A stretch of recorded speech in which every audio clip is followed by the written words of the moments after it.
राजनीति कर रहे हैं, जनता के बीच के लिए कर रहे हैं। जनता के बीच में हम उनकी मुद्दे लेके जा रहे थे। जो सरकार के नीति रीति गलत थी, वो लगातार सरकार को बताने का काम कर रहे थे कि आप गलत नीतियां बना रहे हैं, गलत दिशा में जा रहे हैं, जनहित के फैसले हों, उसके लिए लगातार सत्ता को चेता रहे थे। जो एक मजबूत विपक्ष का काम वो लगातार माननीय अखिलेश यादव जी ने किया।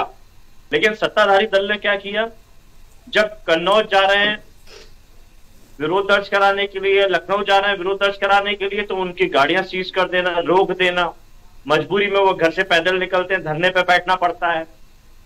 तो तमाम पूरा सब लाठियां बांधी गई, झूठे मुकदमे लगाए गए समाजवादी पार्टी के कार्यकर्ताओं के ऊपर, नेताओं के ऊपर, मकान ढोए गए, तमाम ऐसे काम किए गए जिससे समाजवादी पार्टी कमजोर हो, जनहित के फैसलों के लिए सरकार ना बनाए। और उसका परिणाम देखने को मिला। जिस तरीके से लगभग 70,000 शिक्षकों के फैसले आए कोर्ट के माध्यम से, लेकिन सरकार नौकरी देने को तैयार नहीं है। जो पद खाली हैं आरक्षित वर्ग के, वो अपने आप में एक अलग विषय है कि वो तो सरकार देना ही नहीं चाहती। इनके पूर्व राष्ट्रीय अध्यक्ष वर्तमान केंद्रीय मंत्री नितिन गडकरी जी जब महाराष्ट्र में मराठा आरक्षण की बात आई तो उन्होंने कह दिया था कि जब सरकारी नौकरी नहीं बचेगी तो आरक्षण किस काम का। तो ये संकेत लगातार भारतीय जनता पार्टी के लोग देते रहे। हम संविधान खत्म करेंगे, संविधान बदलेंगे, आरक्षण खत्म करेंगे, आरक्षण को समाप्त करेंगे, झूठी बातें करते रहे, झूठे दावे करते रहे, गुड गवर्नेंस के झूठे सपने दिखाते रहे। जैसे अटल जी की सरकार में इंडिया शाइनिंग की झूठी बातें हुई थी, उससे 4 कदम आगे बढ़कर के मोदी सरकार में, अभी तक मोदी सरकार की बात होती थी, अब मजबूर सरकार आ गई है। अब मजबूर वाले फैसले होंगे, एनडीए सरकार के फैसले होंगे। अभी तो मोदी सरकार चल रही थी, रात में 8 बजे आते थे, तानाशाही करते थे और अपना फैसला सुना देते थे। ना भारतीय जनता पार्टी के किसी नेता को फैसला पता होता था, ना भारतीय जनता पार्टी के घटक दल एनडीए के किसी को फैसला पता था। हमारा गठबंधन जो इंडिया गठबंधन है वो साथ में चलने का गठबंधन है।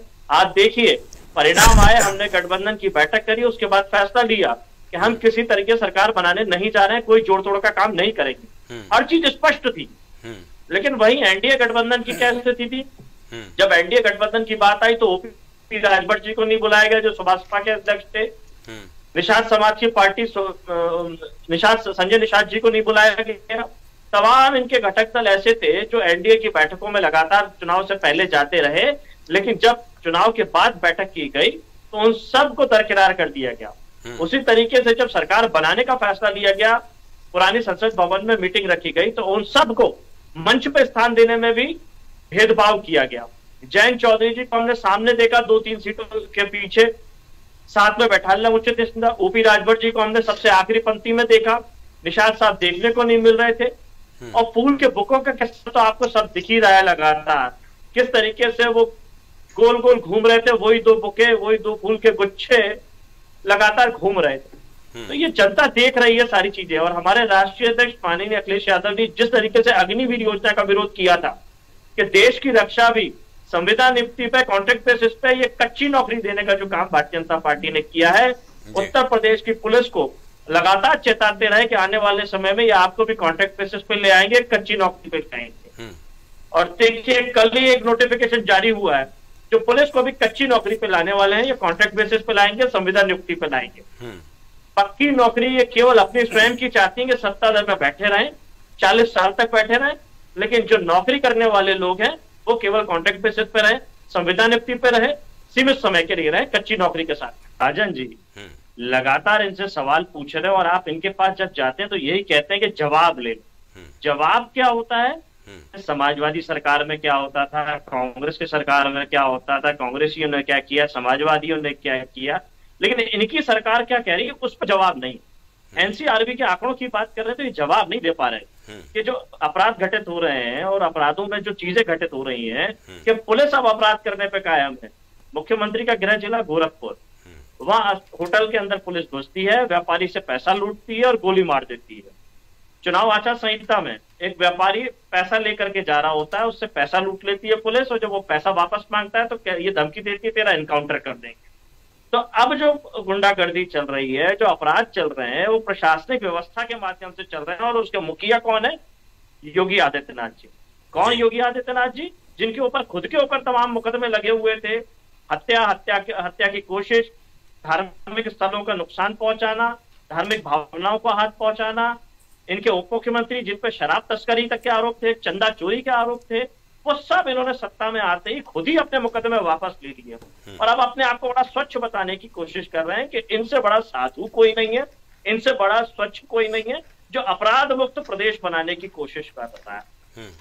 उत्तर प्रदेश की विधानसभा देख लीजिए, चाहे देश की लोकसभा देख लीजिए, सबसे ज्यादा अपराधी प्रवृत्ति के कोई लोग बैठे हैं तो भारतीय जनता पार्टी के लोग बैठे।